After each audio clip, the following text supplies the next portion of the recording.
Hello, I'm Evan Chapman, GSA senior class of 21. I have been asked to interview my mother, April Chapman, GSA class of 91, who are celebrating their 30th reunion this summer. April is a local school nurse, and we have asked her to share some thoughts about how COVID has affected her job in schools. Before you get to COVID, tell us, what has led you to your current job? So upon graduation from George Stevens Academy, I went to a technical college, earning a 2-year nursing degree.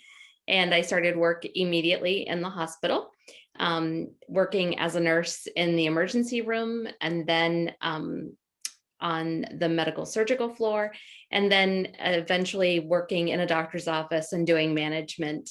So that was about 22 years of nursing career.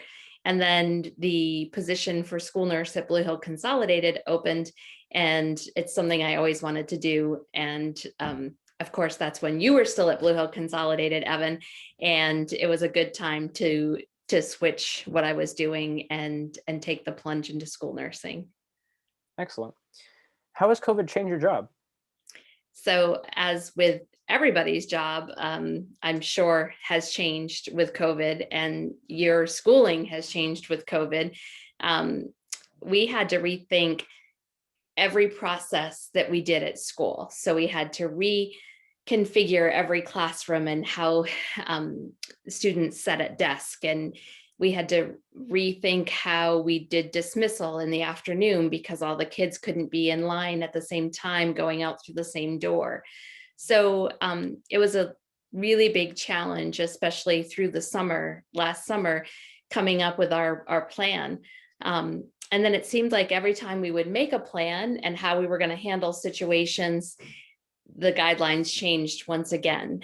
And so we had to redo the plan. And I think that's probably the biggest frustration for students and for us at work, is that you just get it down and you think you're making great progress, and then the guidelines change. So it did totally change the way we did things. But I will say that I think, schools in general in our area in Blue Hill and George Stevens did a very good job at keeping our students safe. We had very few cases, and none of our cases led to outbreaks of a classroom. They were pretty isolated, and we were able to isolate them in the family. And so I think we did do a very good job in our planning, and it was effective in keeping you all in school.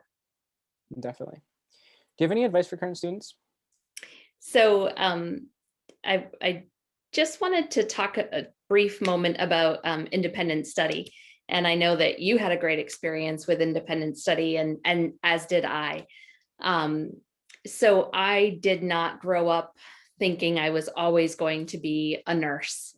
And I didn't know what I was going to do after graduation from George Stevens. And I was able to go and do my independent study project at Blue Hill Memorial Hospital, just because I knew a lot of people that work there. And I thought, well, I'll give it a try and see if I like it. And, it was an amazing 2-week program of where I saw a little bit of every type of nursing, and it really sparked my interest. And so to juniors and seniors at George Stevens in the coming years, take full advantage of your independent study project time. It really helped guide my career and helped me decide to go into nursing. And I feel sorry for you all this year because you didn't get that experience. But I definitely think that program is a huge asset to George Stevens Academy and to you all as students, to help you figure out what you want to do after school. So yeah, absolutely. And just in closing, I want to say congratulations to you and to all of your classmates in the class of 2021. As you mentioned in the beginning, this is my 30th year reunion, and you're graduating, so that's kind of special. But congratulations to you and the class of 2021 at George Stevens. And thank you for doing this interview with me.